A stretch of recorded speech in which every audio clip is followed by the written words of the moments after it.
ससुर जी अब यहाँ चुप जाइए। रिंकी पापा आ रहे, चाय बना देना। इस बुढ़ी ने ना मेरी जिंदगी बर्बाद कर रखी है। अरे तुम्हारे बाप को चाहिए क्या?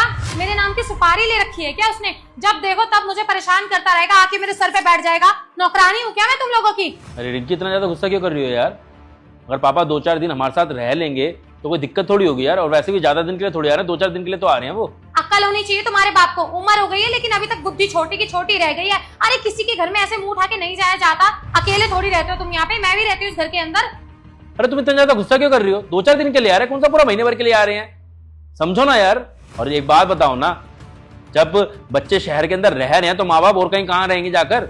अपने बच्चों के साथ ही रहेंगे ना। तुम्हारे बाप की उम्र हो गई है, पैर कब्र में लटके हैं, फिर भी उसको चैन नहीं है। अपनी लंगड़ी टांगों से कभी इधर भागता रहेगा, कभी उधर भागता रहेगा। तो एक काम करो, उसको ना किसी फुटपाथ पे बैठा दो, घूमता रहेगा वहाँ और भीख मांगता रहेगा, कमाई भी हो जाएगी थोड़ी। और मेरी एक बात कान खोल के सुन लो, तुम्हारा बाप इस घर में आया ना तो मैं उसके लिए कुछ खाने के लिए बनाऊंगी, ना कोई उसका स्वागत करने वाली हूँ। 2 गालियां देके और भगाऊंगी घर से बाहर, समझ आई? और मैं तुम्हारी बीवी हूँ, किसी की नौकरानी नहीं हूँ, समझ आई? तुमसे शादी करी है, तुम्हारे घर वालों के लिए करने के लिए नहीं करी, तुम्हारे करने के लिए करी है। माना कि तुम्हारा बाप है, मन करता होगा अपने बेटे से मिलने का, तो महीने में एक बार आया करे, मिल के चले जाया करे वापस अपने गाँव। कि बार बार आने का क्या टंटेरा पाल रखा है तुम लोगों ने? और इतना ही तुम्हें अपने बाप की याद आती है ना, तो तुम ना चले जाया करो गाँव, वहां जाकर के मिला करो अपने बाप से। मैं ना किसी की नौकरानी नहीं हूँ जो वो यहाँ पे आएगा मैं 56 भोग बना के रखूंगी। अरे रिंकी, अगर मुझे छुट्टी मिलेगी तो मैं खुद जाके गांव पापा से मिल लूंगा। लेकिन अगर अभी पापा अगर शहर में आके मिलना चाहते हैं तो इसमें कोई बहुत बड़ी चीज थोड़ी है। और तुम ना ज्यादा गुस्सा मत करो। गुस्सा तुम करते हो तुम्हारी तबीयत खराब हो जाती है, मुझे नहीं अच्छा लगता यार। छोटी सी बात है, तुम इतना बड़ा मत बनाओ इस चीज को। मैंने एक बार कह दिया ना, तुम्हारा बाप यहाँ पे नहीं आएगा तो नहीं आएगा। और अगर गलती से आ भी गया ना तो ऐसा जलील करूंगी ना कि अपनी शक्ल तक नहीं देख पाएगा वो शीशे में दोबारा कभी। तुमको पता ना रिंकी, सिर्फ तुम्हारे इसी व्यवहार की वजह से ना पापा यहाँ शहर में हमारे साथ नहीं रहते, गांव के अंदर रहते हैं। तुम इस चीज की वजह हो। पर एक चीज बताओ, अगर वो गांव में रहते हैं, अगर 2-4 दिन यहाँ पर आकर रह लेंगे हमारे साथ में, तो कौन सा पहाड़ टूट पड़ेगा यार? तुम तो बहुत ज्यादा ही बदतमीज होती जा रही हो। अरे मैं गांव से दूर यहाँ शहर में बसने के लिए इसलिए आई थी कि यहाँ सुकून से रहूंगी, अपने पति के साथ चैन से अपनी जिंदगी बिताऊंगी। वहाँ उन बोझों के लिए काम नहीं करना पड़ेगा मुझे, उनका खाना पीना नहीं करना पड़ेगा। यहाँ बस अपना और अपने पति का करूंगी। लेकिन नहीं, तुम्हारे बाप से देखा कहाँ जाता है कि हाय मेरी बहू चैन से रह कैसे लेगी, मुंह उठा के बार बार यहाँ पे आ जाता है परेशान करने के लिए। प्लीज रिंकी, अभी ना ये क्लेश मत करो मेरे साथ में यार। पापा किसी भी टाइम आ जाएंगे, वो आने वाले होंगे। मैं नहीं चाहता उनके सामने फिर क्लेश हो। बेचारे 2-4 दिन के लिए तो आ रहे हैं, उनको और बुरा लगेगा वापस चले जाएंगे, मुझे अच्छा नहीं लगेगा यार। उनके जाने के बाद जितना क्लेश करना कर लो, लेकिन प्लीज 2-4 दिन के लिए शांत हो जाओ।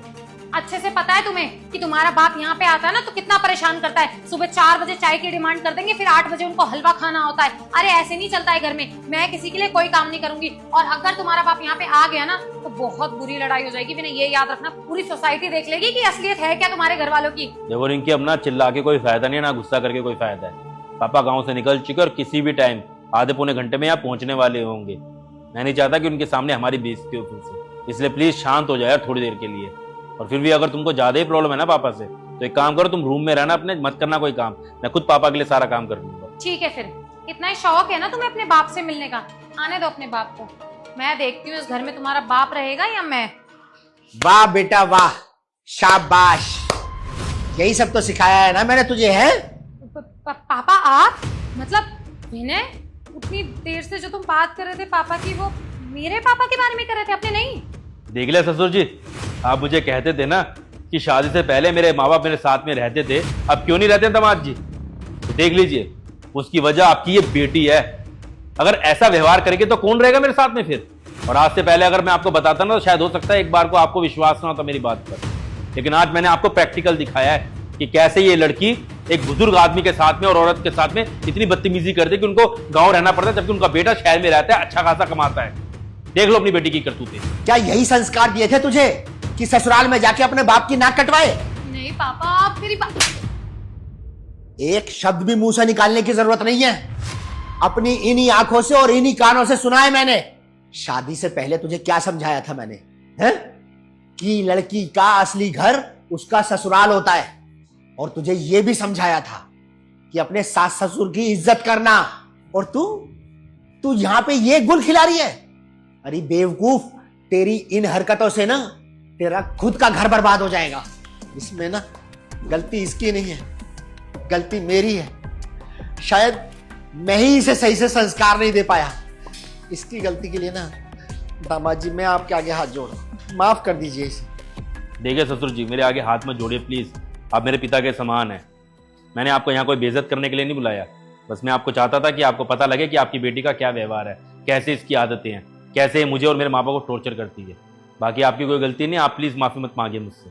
और सच बात तो यही है ससुर जी, आज के ज़माने में ना अगर लड़का अपनी बीवी का साथ दे ना तो जोरू का गुलाम कहलाता है, और यही अगर माँ बाप का साथ दे तो ये कहते हैं कि अपनी माँ के पल्लू से बंधा हुआ है। लेकिन लड़के का दर्द कोई नहीं समझता। अरे कोई उस लड़के से भी तो पूछे ना कि वो किसके साथ रहना चाहता है। उस लड़के से कोई नहीं पूछता।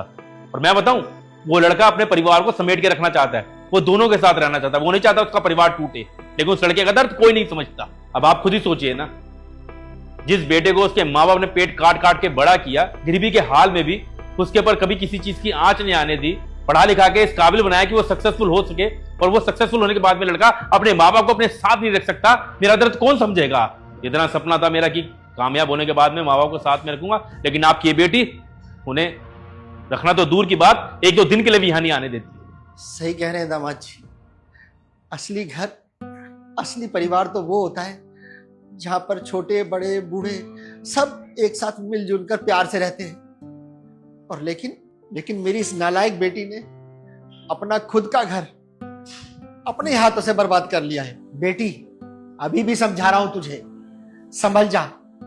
अरे सोच के देख, आज जिस तरीके से तू अपने ससुराल में ये सब कर रही है, कल को जब तेरे भाई की शादी होगी और तेरी भाभी घर में आएगी, कल को अगर उसने मुझे धक्के मार के घर से बाहर निकाल दिया तो तुझ पर क्या बीतेगी है? मैं दर दर की ठोकरें खाता हुआ तेरे को अच्छा लगूंगा? एक औलाद को ना कभी भी अच्छा नहीं लगता कि उसके माँ बाप दर दर की ठोकरें खाए, भटकते फिरे। सोच के देख, दामाद जी को कितना बुरा लग रहा होगा। उनके माँ बाप पता नहीं कहाँ धक्के खा रहे होंगे, कहाँ ठोकरें खा रहे होंगे। पापा, पर वो ऐसा क्यों करेंगे? वो तो आपसे बहुत प्यार करते हैं ना। अरे क्यों नहीं कर सकती? अरे जब तेरे को मैंने संस्कार दिए हैं और तू ऐसा कर रही है तो उसका तो पता ही क्या कि उसे संस्कार होंगे या नहीं होंगे। और एक चीज बता दूं, ये जो कर्म है ना, कर्म घूम फिर के आते हैं। जैसा तू दूसरों के माँ बाप के साथ करेगी ना, वैसे तेरे माँ बाप के साथ भी होगा। नहीं पापा, मैं आपको ऐसे लाचार नहीं देख पाऊंगी, वो भी तब जब सब कुछ मेरी वजह से हुआ है। हाँ, मुझे माफ कर दो, मैं दोबारा ऐसा कभी नहीं करूंगी। पापा please, I am really sorry. अरे माफी मुझसे मत मांग, माफी मांग दामाद जी से, जिनके माँ बाप को तूने घर से बाहर निकाला है। और मेरी सलाह माने ना, और अपने सास ससुर को फोन करके घर बुला, उनकी सेवा कर। असली स्वर्ग जो है ना, वो माँ बाप के चरणों में होता है, सास ससुर के चरणों में होता है। शादी के बाद एक लड़की के लिए उसके सास ससुर ही उसके माँ बाप होते हैं। I am so sorry. तुम प्लीज मुझे माफ कर दो। मुझे अपनी गलती का एहसास हो गया है कि मैंने कितना गलत किया है तुम्हारे पापा जी के साथ। मैं शर्मिंदा हूँ अपनी हरकत के लिए, और मैं प्रॉमिस करती हूँ कि मैं ऐसा दोबारा कभी करूँगी भी नहीं। तुम बस प्लीज मुझे माफ करके मुझे एक मौका दे दो। मैं समझ गई हूँ विनय, दोबारा कभी तुम्हें शिकायत का मौका नहीं दूंगी। और हाँ, मम्मी पापा को मैं खुद फोन करके यहाँ बुलाऊंगी और पूरी सेवा करूंगी उनकी। मेरे से माफी मांग के कोई फायदा नहीं है रिंकी। मैं तुम्हें तभी माफ करूंगा जब तुम मेरे माँ बाप को फोन करके गांव से यहाँ शहर बुलाओगी। जाओ अब चाय बना के लाओ। आओ पापा जी बैठ लो। हाय गाइस, कैसे लगी आपको वीडियो? अभी हम इस वीडियो को हरियाणा में बैठ के बना रहे हैं, आप कौन से शहर में बैठ के इस वीडियो को देख रहे हैं जरूर बताना। हमें अच्छा लगता है जब हम आपके शहर का नाम पढ़ते हैं। और अगर आप इंडिया में नहीं रहते हैं, बाहर किसी कंट्री में बैठ के देख रहे हैं, तो भी जरूर बताना। इससे हमारे हौसले बढ़ते हैं जब हम देखते हैं कि इंडिया से बाहर भी लोग हमारी वीडियो देख रहे हैं। Bye bye, take care, love you, और वीडियो को शेयर जरूर करें।